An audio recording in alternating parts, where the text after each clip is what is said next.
Ya, kita insya Allah akan melanjutkan pelajaran. Kita talbiyah dulu ya. Bismillahirrahmanirrahim. Labbaik Allahumma labbaik. Labbaik la syarika laka labbaik. Innal hamda wan ni'mata laka wal mulk la syarika lak. Wahyu, kasih ambal situ nak, ambal. Labbaik Allahumma labbaik. Labbaik la syarika laka labbaik. Innal hamda wan ni'mata laka wal mulk la syarika lak. Allahumma salli ala Muhammad wa ala ali Muhammad. Allahumma inna nas'aluka ridhaka wal jannah wa na'udzu bika min sakhatika wan nar. Rabbana atina fid dunya hasanah wa fil akhirati hasanah wa qina adzaban nar wa adkhilnal jannata ma'al abrar. Ya Aziz Ya Ghaffar Ya Rabbal Alamin. Ini saat kita dalam perjalanan dari Jeddah Mekah, tidak apa-apa kita ulang-ulang talbiyah. Talbiyah, kalau mau tambah salawat boleh, boleh tambah juga doa, dan seperti kita udah bacakan itu boleh. Kalau merasa lelah dan letih, tidak apa-apa istirahat. Asal jangan naik bus langsung tidur. Ada orang mungkin gara-gara capek langsung naik bus tidur sepanjang jalan. Nah, jangan begitu. Ya dulu talbiyah lah, karena siapa tahu memang mengantar kita ngantuk dengan talbiyah tidak apa-apa, karena memang wa inna ala ainika haq, dan untuk matamu juga ada haknya, yaitu hak tidur. Tapi jangan tidur dulu sebelum bertalbiyah ya. Baik sekali Bapak Ibu sekalian berbahagia, ada poin tadi yang saya ingin sedikit memberikan kepada kita trik-triknya atau tip-tipnya supaya pakaian kita benar-benar terjaminkan bersih. Jadi ada satu kebiasaan mungkin yang sepele, tetapi kebiasaan ini bisa mengganggu. Yaitu kalau kita sudah habis menggunakan pakaian kita, apakah celana dalam atau mungkin apa, ada kecenderungan kita simpan kembali ke dalam koper. Mestinya jangan simpan di koper, siapkan plastik, kantong plastik yang tersendiri di luar.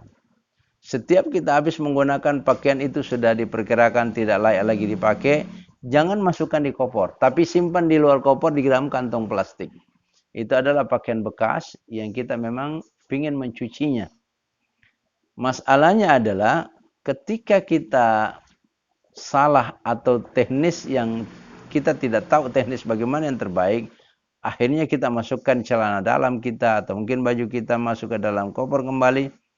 Contoh, celana dalam kita sudah mungkin ada minajisnya atau apa, tapi karena udah 2 hari di dalam, mungkin kita cium-cium lagi.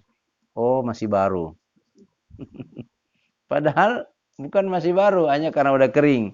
Hanya dipakai lagi, padahal sudah najis. Maka teknisnya adalah setiap pakaian kotor kita itu supaya tidak terkontaminasi dengan pakaian baru, itu pakaian bekas simpan di luar yang kita nanti waktu senggang kita boleh cuci, dan boleh kita siapkan sabun kecil, rinso yang 1.000, yang 1.000, Mungkin ada 1.000 itu kita pakai mencuci. Nggak usah beli rinso yang banyak bilang besar, nggak usah. Yang 1.000 aja. Saat kita butuhkan potong lagi 1.000 kita pakai mencuci. Untuk apa? Supaya pakaian kita yang di kantong plastik itu kita cuci lagi. Nanti setelah bersih masukkan kembali di koper. Nanti habis bersih baru kembali. Jangan habis dipakai masuk langsung. Karena itu ada kecenderungan seperti itu. Ini teknis. Karena kenapa? Sebab inilah yang hampir tidak orang baca. Padahal ini hal-hal sepele, hal-hal boleh dikata orang tidak terlalu serius. Tapi itu berpengaruh terhadap kualitas ibadah kita karena menyangkut masalah pakaian kita. Jangan sampai itu lagi kita pakai, padahal sudah najis sebelumnya. Dan harapan kita dapat 100.000, gara-gara itu tidak dapat 100.000. Jadi kalau pakaian kita bersih, simpan dalam. Untuk membedakan yang bersih dan tidak bersih, kita simpan parkir di luar. Insya Allah. Nanti mungkin kapan tepat waktu, ya kita jemur atau kita cuci. Dan kita boleh siapkan masukkan hanger 1-2 biji, 1-2-3 biji dalam koper. Supaya nanti pada saat kita gantung celana dalam, kan mungkin susah dapat gantungan. Mungkin ada gantungan tapi orang udah pakai. Sekamar kita udah pakai. Kita karena punya hanger sendiri, maka kita boleh gantung. Ya, angin-anginkan supaya sambil kita pakai bersih, ini yang sudah dicuci terangin-anginkan sampai kering, kita bisa simpan lagi, pakai lagi. Itu mungkin salah satu metode yang sedikit bisa memberikan kepada kita solusi agar kiranya jangan sampai kita berharap pahala, tahu-tahu dihijab oleh karena wudhu tidak diperbaiki, pakaian sudah kotor masih dipakai, mungkin kita makan daging tapi daging unta tapi kita tidak ulangi wudhu. Semua itu hijab 100.000. Hijab 1.000. Mungkin 1.000 tidak dapat gara-gara itu. Mungkin 100.000 tidak dapat gara-gara itu. Jadi murnikanlah perjalanan ibadah kita ini dengan mengetahui metodologinya, caranya, teknisnya supaya benar-benar sempurna. Ya. Baik, kita lanjutkan pelajaran kita, yaitu tata cara tawaf. Ketika kita tawaf di Ka'bah, nanti insya Allah Bapak Ibu, karena ini Ramadan, ini pesatnya luar biasa. Pesatnya luar biasa, ya Allah. Kami memohon kemudahan. Karena ini kita harus pelajari strateginya. Kalau kita lihat di layar kaca itu ada jam sekian itu di jam sekian. Subhanallah. Di mana mepet kayak manusia kayak gini-gini. Ini kayak semut. Mau kirim ini kayak terampil temu semua. Tapi saya sarankan saat saya pimpin rombongan itu dengar saja suara di depan. Kalau tidak bisa di posisi tidak bisa buka buku, tidak usah buka buku, dengar saja insya Allah karena apa yang saya bacakan itu juga relatif sama dengan buku. Kalau saya bilang subhanallah, ya ikut saja. Subhanallah walhamdulillah wala ilaha illallah wallahu akbar wala haula wala quwata illa billahil aliyil azim. Karena kan tawaf itu kata Nabi, at-tawafu ibadatun. Tawaf adalah ibadah. Fa'aqillil kalam, persedikit pembicaraan illa zikir. Tawaf adalah ibadah, persedikit pembicaraan kecuali zikir. Jangan sampai kebiasaan kita dari kampung, misalnya ini ada pengusaha bawang, ada pengusaha cengkeh, ada ini. Tiba-tiba tawaf, berapa harga cengkeh? Nah, ini sudah mengganggu. Berapa harga ini? Pirantara tu mo ne? Pirantara tu ini? Ya, orang Duri bilang gitu. Ya, salah kah atau benar itu ucapan saya dalam versi bahasa sana. Kapan datang? Artinya ketika kita tawaf, jangan pusing dengan pertanyaan, jangan pusing dengan bisnis, jangan pusing karena Nabi bilang, at-tawafu ibadatun fa'aqillil kalam. Tawaf adalah ibadah, persedikit pembicaraan kecuali zikir. Fokus kita zikir. Dahulu Abdurrahman bin Auf itu sempat tawaf di Ka'bah. Dan ketika beliau tawaf, ada seorang pemuda yang ikut di belakangnya dan ingin mengetahui apa yang diucapkan sebetulnya ini sahabat Nabi Abdurrahman, saudagar kaya yang dulu dikenal orang masyaallah dermawan, Abdurrahman bin Auf. Ketika tawaf tidak ada yang diucapkan kecuali Rabbana atina fid dunya hasanah wa fil akhirati hasanah wa qina adzabannar. Itu putaran pertama, putaran kedua, putaran ketiga sampai putaran ketujuh tidak ada doa yang dibaca kecuali itu. Lalu tiba-tiba sahabat bertanya, "Ya Abdurrahman, saya ikut di belakang engkau tawaf, tidak ada bacaan yang lain ku dengar kecuali itu. Kenapa itu aja? Apakah tidak ada bacaan yang lain?" Nah, dijawab oleh beliau, kata Abdurrahman bin Auf, sesungguhnya ketika saya ucapkan Rabbana atina fid dunya hasanah, saya sudah meminta seluruh dunia. Jadi saya tidak usah rincikan. Pokoknya apa saja yang kebaikan dunia, berikan ya Allah kebaikan dunia. Demikian pula saat saya bilang wa fil akhirati hasanah, ketika saya bilang wa fil akhirati, seluruh kebaikan akhirat. Jadi oh iya, itu Masya Allah. Ini namanya doa jami', doa yang global. Mewakili yang lain-lain. Nah, kalau kita tidak dapat doa yang lain, tidak apa-apa itu. Rabbana atina fid dunya hasanah, fil akhirati hasanah, wa qina adzabannar, wa adkhilnal jannata ma'al abrar, ya azizu ya ghaffar, ya rabbal alamin. Itu diulang-ulangi, boleh. Tapi secara rinci Bapak Ibu sekalian berbahagia, di putaran pertama kita starting dari garis coklat Hajar Aswad, yaitu ditandai lampu hijau sini dengan Hajar Aswad sebelah sini. Jadi untuk memastikan bahwa kita sejajar dengan Hajar Aswad, gini. Anggap ini Hajar Aswad. Ada di sini lampu hijau. Nah, ketika lampu hijaunya di sini, kita lihat sini. Nengok kanan dulu, baru nengok kiri. Oh iya, sejajar. Baru pada saat sudah sejajar, Bismillahirrahmanirrahim, Allahu Akbar. Itu tadi saya bilang, laki-laki kan yang terbuka bahu kanannya. Kalau dia bilang Bismillahirrahmanirrahim dan tidak cukur ininya, dan dia tidak pakai wangi-wangi, itu mengganggu. Mengganggu. Agak sedih juga hatinya itu. Kenapa saya begini? Kenapa saya begini? Oleh karena itu memang ada parfum apa? Bismillahirrahmanirrahim. Dan dicium telapak tangan.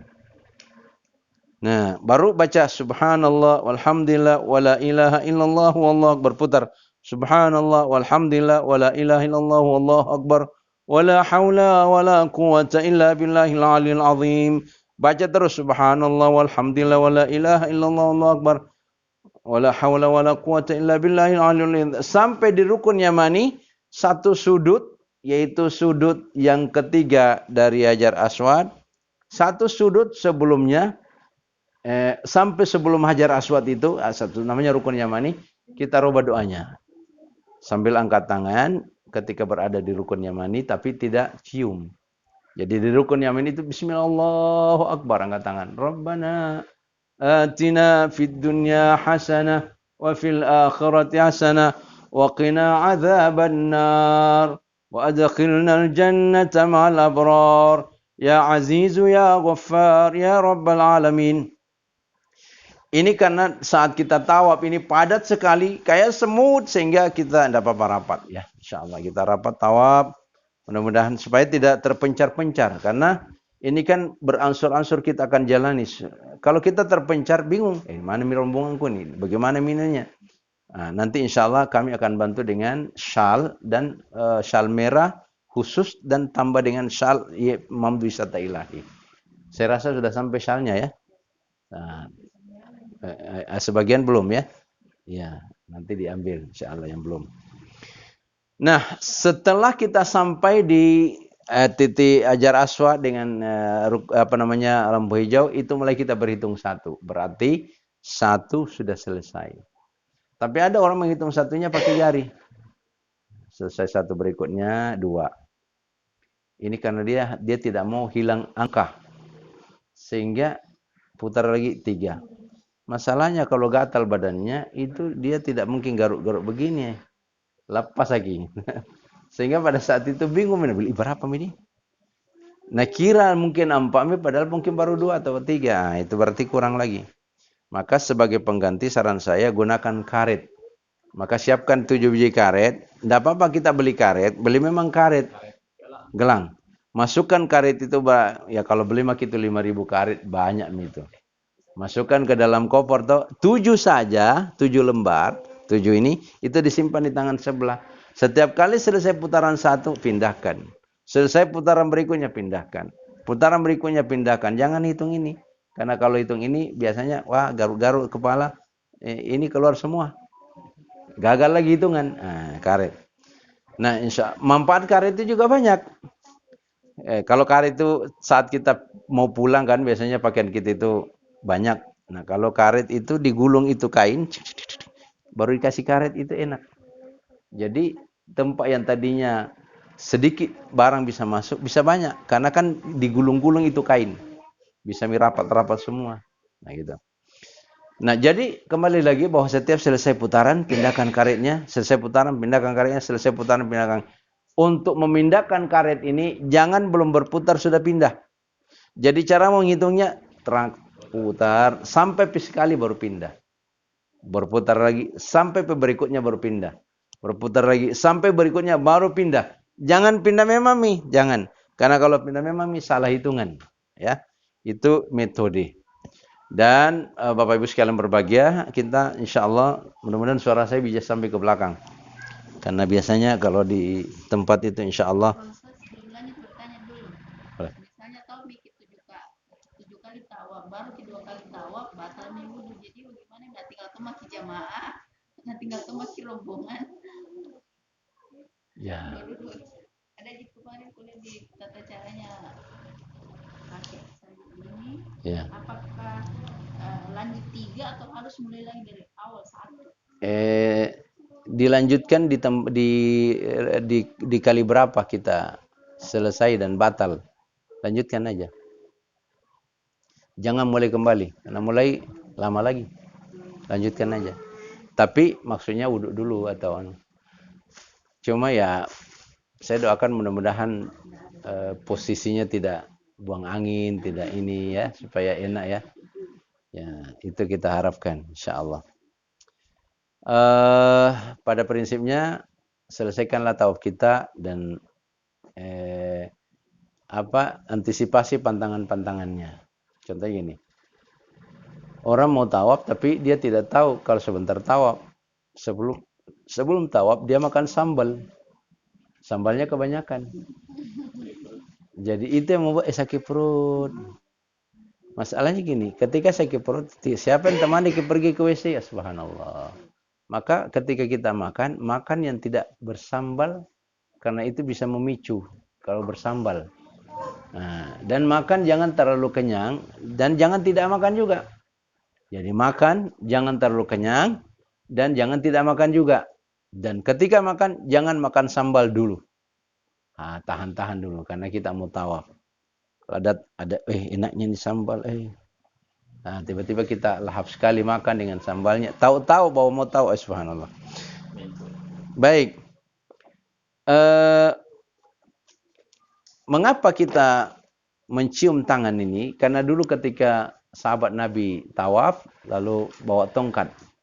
Lalu Nabi mengatakan, ya fulan, kalau kamu mencium Hajar Aswad, angkat tongkatmu, arahkan ke arah Hajar Aswad, baru cium pantat. Bismillah, Allahu Akbar. Cium pantat tongkatnya. Masalahnya kalau orang cuma buat tongkat, repot.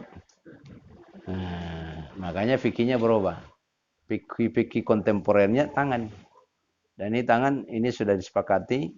Cium ini sebagai pengganti Hajar Aswad. Bismillah, Allahu Akbar. Nah, itu namanya mencium Hajar Aswad. Jangan Bismillah, Allahu Akbar. Lepas tidak. Harus cium. Bismillah, Allahu Akbar. Itu fikihnya. Dan ketika kita tawaf, jangan berburu Hajar Aswad, jangan. Yang bilang, dekatnya mau Hajar Aswad, tamak orang deh. Masuk ada, tidak boleh. Tidak boleh. Jadi ketika ada orang begitu, karena mungkin tidak dapat ilmu, sehingga berburu. Usahakan dulu tuntaskan tawafnya, sa'inya bagus. Senggang-senggang waktu, ada waktu timing terbaik, boleh. Jangan bersamaan dengan tawaf wajib kita ya.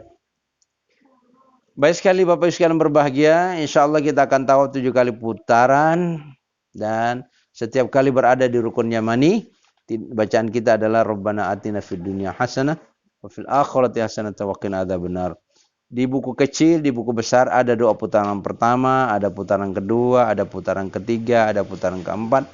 Tapi kalau tidak mau susah-susah, dengar saja insyaallah. Insyaallah kita akan tuntunkan doanya. Bila selesai kita melaksanakan tawaf, kita akan melaksanakan sholat 2 rakaat di belakang makam Ibrahim. Namanya rakaatain tawaf. 2 rakaat tawaf. 2 rakaat salat sunnah ba'da tawaf. Nah, biasanya sebelum kita sholat, saya ajak berdiri dulu. Ayo kita berdiri semua. Silakan masuk, nak. Apa namanya? Apa tadi? Kita sholat dulu, sholat 2 rakaat. Karena kalau kita apa istilahnya? Kita berdoa dulu. Kita berdoa dulu sembari orang berkumpul di belakang. Sudah berkumpul semua. Artinya ada di situ jeda tempat. Nah, nanti aminkan saja doa.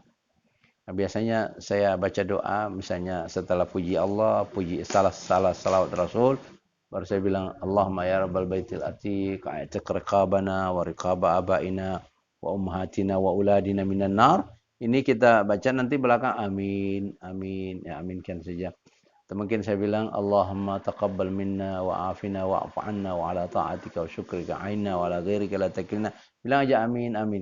Insyaallah mungkin saya bilang Allahumma ya Allah, terimalah umrah kami semua. Amin saja. Ya Allah, terimalah setiap langkah kami menjadi penghapus dosa kami. Dan setiap langkah kami di Ka'bahmu ini, di sekitar kamu adalah mendatangkan pahala bagi kami. Jadi pencuci dosa.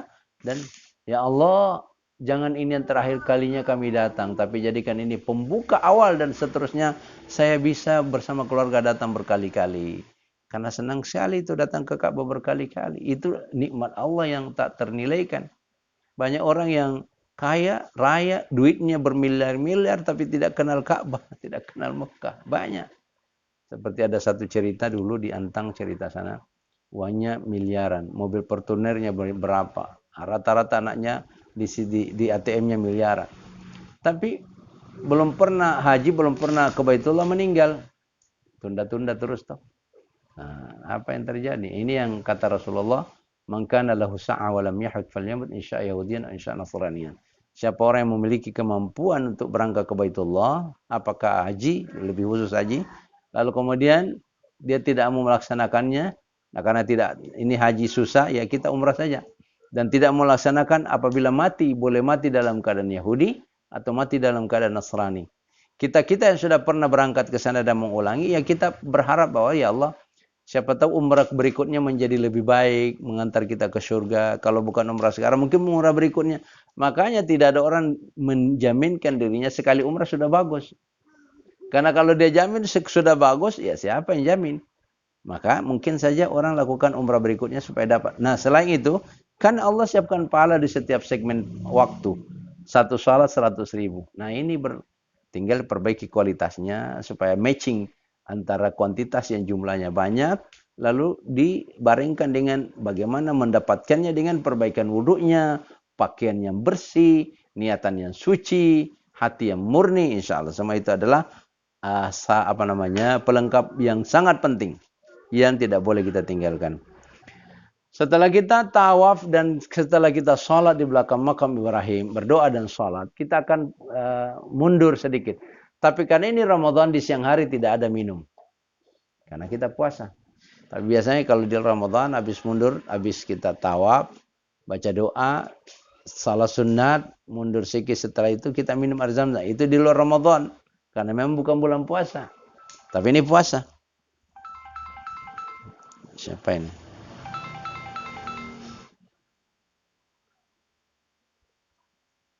Halo? Salam ya.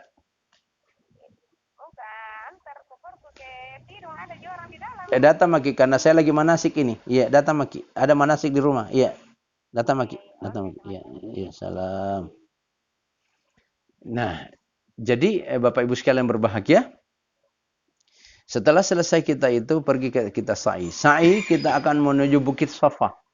Dari Bukit Safa, sunnah kita angkat tangan. Nah, kita kumpul dulu semua. Ayo kita menuju Bukit Safa. Sampai kita di Bukit Safa, kita angkat tangan. Bismillahirrahmanirrahim.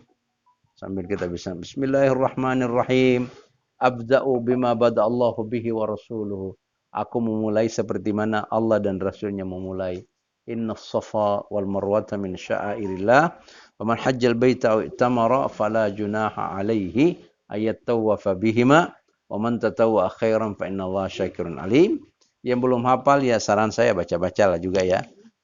Lalu kalau memang ini insyaallah tetap mudah-mudahan satu rombongan ini, 2 bus ini bisa seragam berangkat karena pengawalnya ada Ustadz Mamdu, ada juga mamanya, ada juga yang sudah punya pengalaman. Nanti kita bareng dan rapat insyaallah. Mudah-mudahan bisa selesai dengan baik.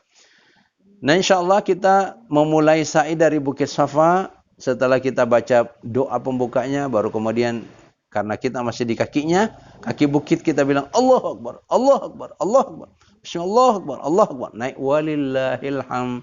Baru kemudian turun lagi menuju Bukit Marwah. Perjalanan dari Bukit Safa menuju Marwah itu 407 meter kurang lebih. Sulis. Perjalanan dari Bukit Safa ke Marwah itu kurang lebih 407 meter kali 7. Berarti 3000 berapa? 3 kilo ya. Kurang lebih 3 kilo, 3,5 kilo. Antara Bukit Safa Marwah ada 2 pilar hijau. 2 pilar hijau itu jarak satu pilar dengan pilar berikutnya 50 meter kurang lebih. Dianjurkan pada saat kita ketemu pilar itu lari-lari kecil bagi laki-laki dan perempuan tidak usah. Apa yang kita baca?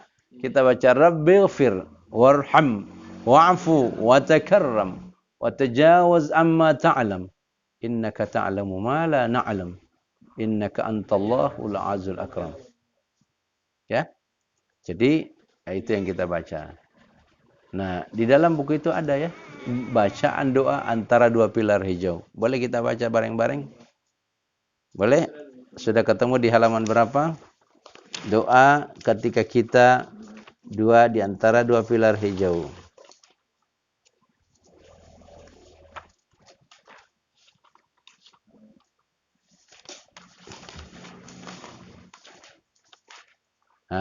Di halaman 31. 21 ya 31. 31 ada. Rabbighfir warham wa'fu wa takarram wa tajawaz amma ta'lam innaka ta'lamu ma la na'lam innaka antallahu al-a'azzul akram. Ya. Itu yang dibaca. Boleh baca sama-sama? Kita baca sama-sama. Rabbighfir warham wa'fu wa takarram wa tajawaz amma ta'lam innaka ta'lamu ma la na'lam innaka antallahu al-a'azzu al-akram. Ini yang dibaca dan mohon ini dihafal. Kenapa? Karena tidak enak kalau kita baca sembari lari-lari. Contohnya gini, ini namanya baca sambil lari-lari. Rabbighfir warham, ente enak. Makanya hafal memang. Karena kalau kita hafal tidak usah pakai buku. Rabbighfir warham. Ini bebas. Karena kita dapat Rabbighfir warham. Untuk perempuan jalan aja. Rabbighfir warham. Jadi perempuan tidak usah lari-lari. Laki-laki lari-lari kecil. Dibaca Rabbighfir warham. Ini dibaca di antara 2 pilar hijau. Baik arah dari Safa ke Marwah maupun dari Marwah ke Safa. Nah sekarang perjalanan dari Bukit Safa ke Marwah itu 1 kali perjalanan. Dari Marwah ke Safa 2 kali perjalanan. Dari Safa ke Marwah 3 kali perjalanan. Dari Marwah ke Safa 4 kali perjalanan. Dari Safa ke Marwah 5 kali perjalanan. Dari Marwah ke Safa 6 kali perjalanan. Dari Safa ke Marwah 7 kali perjalanan. Dalam 7 kali perjalanan ini akan berakhir kita di Marwah. Dan sebelum kita menyelesaikan dengan tahallul, kita menghadap Ka'bah kembali sembari mengangkat tangan dan baca doa. Doa selesai kita sa'i antara Safa Marwah. Kalau bisa temui halamannya. Doanya begini. Rabbana taqabbal minna. Itu ada di halaman berapa ya? Rabbana taqabbal minna wa'afina wa'afu 'anna wa la ta'atika. Di halaman yaitu 42. اللهم ربنا تقبل منا وعافنا واعف عنا وعلى طاعتك وشكرك أعنا وعلى غيرك لا تكلنا وعلى الإيمان والإسلام الكامل جميعا توفنا وأنت راض عنا اللهم ارزقني اللهم ارحمني بترك المعاصي أبدا ما أبقيتني وارحمني أن أتكلف ما لا يعنيني وارزقني حسن النظر فيما يرضيك عني يا أرحم الراحمين. Boleh kita baca? Penutup. Allahumma Rabbana taqabbal minna wa'afina wa'afu anna wa ala ta'atika wa syukrika a'inna wa ala ghairika la takilna wa ala al-imani wal islami al-kamili jami'an tawaffana wa anta radin anna Allahumma irhamni bitarkil ma'asi abada ma abqaitani warhamni an atakallafa ma la ya'nini warzuqni husnan nadhri fima yurdika anni ya arhama ar-rahimin. Selesai kita baca doa itu, kita tahallul. Tahallul bagi perempuan itu hanya ujung rambutnya diambil sedikit baru digunting. Makanya memang tidak apa-apa bawa gunting karena tujuannya untuk tahallul. Tapi ingat, gunting jangan disimpan di tas selempang tapi di koper besar. Di koper disimpan ya. Itu untuk gunting-gunting apa. Lalu kemudian bagi perempuan itu tahallulnya sederhana, asal menggunting ujung rambutnya sedikit ya, mungkin beberapa dua ruas jari lah. Ujungnya dikumpul baru digunting. Laki-laki Nabi mengatakan rahimallahul muhalliqin, rahimallahul muhalliqin, rahimallahul muhalliqin. Apa artinya? Allah merahmati orang-orang yang gondol. Allah merahmati orang-orang yang gondol. Allah merahmati orang-orang yang gondol. Artinya, laki-laki itu sunnah gondol. Sahabat bertanya, ya Rasulullah, wal muqassirin, bagaimana nasibnya orang-orang cukur pendek? Nah, yang dimaksud cukur pendek, menurut Syekh Utsaimin, Syekh Shalih Utsaimin, itu cukur pendek itu gunting semua rambut tinggal 1 cm. Artinya kalau alat cukurnya di tukang cukur, itu sudah ada yang 1 cm. Itu semua 1 cm. Itu namanya muqassirin. Dan muqassirin ini pahalanya kalau kita bilang dari 100%, yang 75% itu yang gondol. Yang pendek itu, yang cukur pendek itu 25%. Pertanyaannya, mana yang bagus? Yang 75% yang gondol. Nah, disitulah. Lalu saat kita itu cukuran, kita bilang, Allahumma ja'al li kulli sya'rin hasana wa mu'anhu sayyi'ah. Ya Allah, jadikanlah setiap helai rambut yang gugur adalah kebaikan dan jadikanlah penghapus dosa. Jadi jangan, rambut itu tidak sia-sia. Rambut itu gugur tetapi menjadi penghapus dosa dan pendatang pahala. Itu tahallul di Mekah. Kalau tahallul di tanah air kan biasa. Tapi di sana itu. Makanya di antara rukun haji, rukun umrah itu tahallul. Jadi kalau ada orang yang tahallulnya cuma gini, ting ting, itu bukan tahallul. Kata Syekh Utsaimin, itu bukan tahallul. Tahallul yang baik sesuai syariatnya itu yang cukur pendek, itu minimal. Tapi yang lebih utama yang gondol. Nah, gitu. Sehingga saya kalau ke Mekah itu tidak pernah tidak gondol. Gondol setiap saat. Gondol. Setiap kali ke sana gondol lagi. Nah, itu. Insya Allah. Berarti setelah selesai kita rangkaian, selesai sa'i safa marwah, baca doa, kemudian tahallul, selesai rangkaian. Ada satu hal yang saya tidak sempat uraikan tentang minum air zam-zam. Karena tadi kita tidak minum air zam-zam karena kemungkinan kita tawaf pagi atau setelah selesai salat subuh. Dan karena sudah siang berarti kita puasa. ketika kita berbicara tentang mundur sedikit, minum air zam-zam, tidak ada minum karena kita puasa. Cuma saya ingin ajarkan bahwa ketika kita minum, itu minum air zam-zam itu sunnahnya berdiri. Jadi ketika kita minum air zam-zam, sunnah berdiri. Dan sunnah, sebelum diminum, dilihat dulu, ditatap-tatap dulu. Ya, kalau ibarat sesuatu kita pegang, tatap dulu. Masya Allah, ya Allah. Ini adalah kebesaran darimu, ya Allah. Ini air.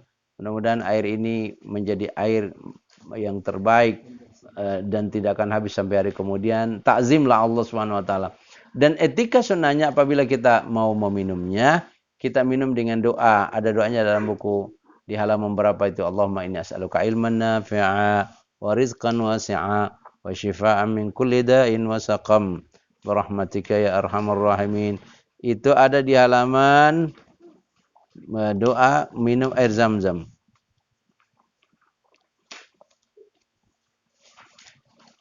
Ketemu halamannya doa minum air zam-zam?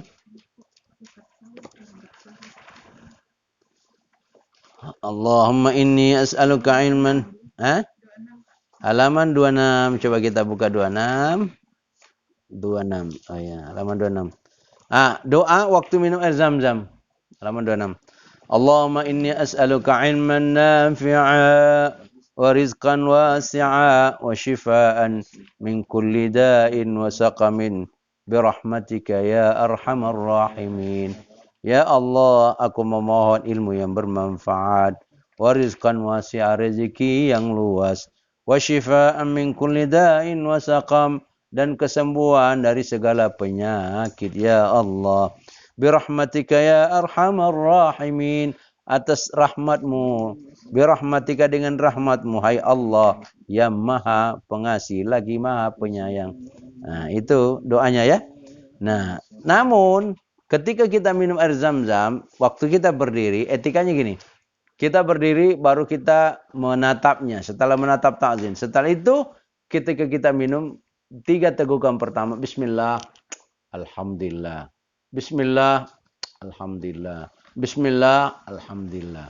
Selesai etikanya 3 tegukan pertama. Bismillah, alhamdulillah, bismillah, alhamdulillah, bismillah. Baru minum sepuasnya. Yang asang urat, pegalino, encok silakan. Oleskan di daerah mana sakit. Insya Allah kata Nabi, ma'u zamzam lima syuribalahu. Air zam-zam adalah tergantung dari yang meminumnya. Kalau yang meminumnya itu mau sehat, mau cerdas, mau insya Allah Allah berikan. Karena tergantung dari niat meminumnya. Minum air zam-zam dengan niat yang baik insya Allah. Mudah-mudahan kalau ada penyakit kita disembuhkan oleh Allah Subhanahu wa taala. Mungkin ini bagian dari pelajaran kita, insya Allah. Saya merasa bahwa sudah memberikan manasik. Cuma ada lagi sedikit. Di Mekah Madinah, apabila ada setelah selesai salat fardu, ada biasa bunyi, as-salatu alal amwati yarhamkumullah. Itu artinya ada orang meninggal. Jadi kita ikut ambil bagian, ikut salat mayat. Nah, apakah perempuan tidak ikut? Tetap ikut, tidak apa-apa. Karena di sana juga ikut. Jadi kenapa? Fadilahnya bagus. Jadi kalau kebetulan tiba-tiba ada begitu ya silakan berdiri sama jemaah yang lain mau salat. Dan itu iklan, ada iklan orang meninggal. Misalnya dia bilang as-salatu 'alal amwati yarhamkumullah. Berarti banyak orang meninggal. Kalau bilang as-salatu 'alal mar'ati yarhamkumullah, berarti perempuan yang meninggal. As-salatu 'alal mayyiti, berarti laki-laki saja. Nah, dia biasa bilang as-salatu 'alal mayyi 'alal rajuli wal mar'ati, berarti ada laki ada perempuan. Bagaimana menyikapinya ketika kita berdoa? Saya ingin sampaikan bahwa yang namanya salat mayat itu 4 takbir. Di takbir pertama baca Fatihah, di takbir kedua baca selawat kepada Rasulullah, di takbir ketiga baca doa, agak panjang doanya. Minimal kita bilang Allahumma ighfir lahum warhamhum wa'afihim wa'fu anhum. Kalau banyak. Tapi kalau perempuan, Allahumma ighfir laha warhamha wa'afiha wa'fu anha. Kalau dia laki-laki, Allahumma ighfir lahu warhamhu wa'afihi wa'fu anhu. Minimal itu. Tapi karena kalau hafal panjangnya tidak apa-apa, boleh Pak baca panjang. Lalu kemudian di takbir terakhir, Allahu Akbar, itu doa terakhir. Allahumma la tahrimna ajrahum wa la taftinna ba'dahum waghfir lana wa lahum. Itu penutup. Jadi namanya salat mayat ibu-ibu jangan sampai Ustaz, tadi ada iklan, ada iklan. As-salatu 'alal mar'ati wat-tifli yarhamkumullah. Keluar dari masjid, Ustaz, tadi saya dengar apa itu? Tadi Nabi bilang itu pengumuman. Padahal itu komando-komando tentang informasi kita diajak salat, ya. Nah, berikut satu lagi yang kadang-kadang orang bingung.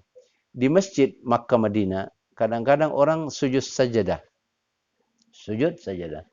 Biasa ada orang dibilang, ih, apa ini? Nah, ternyata banyak orang yang bimbang. Ada sebagian orang sujud. Kalau kita jamaah kita sudah ajarkan semua ini. Kalau tiba-tiba di sholat Jumat, di situ wahum la yastakbirun. Nah, sujud sajadah. Karena di perempuan bilang, ih, kenapa ada orang sujud? Kenapa ada orang ini? Padahal itu maksudnya sujud saja, sujud baca tilawah, ya. Jadi jangan sampai ada begitu baru kita ragu. Bila ada begitu, ikut saja. Berarti sujud sajadah. Nanti sebentar dikabarin berdiri lagi sholat lanjutan. Nah, ini sujud sajadah, sujud tilawah maupun sholat mayat adalah bagian yang ada dalam buku, tinggal memperluas ilmunya, tinggal baca-baca.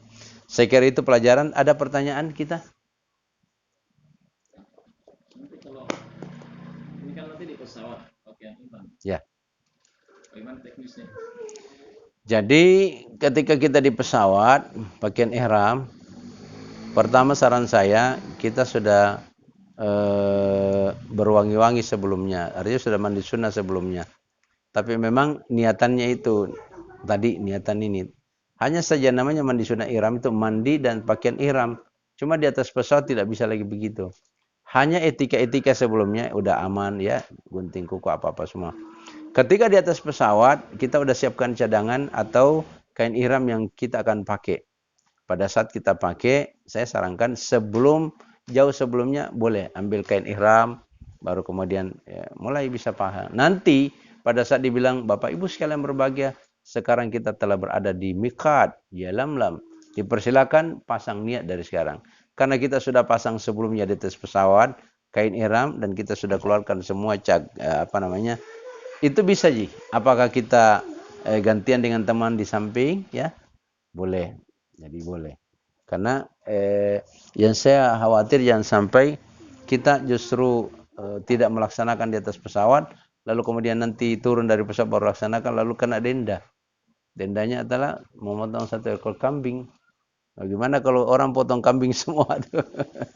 Dendanya. Jadi supaya tidak kena denda itu, ya kita ambil azimahnya di atas pesawat, kita pakai ihram.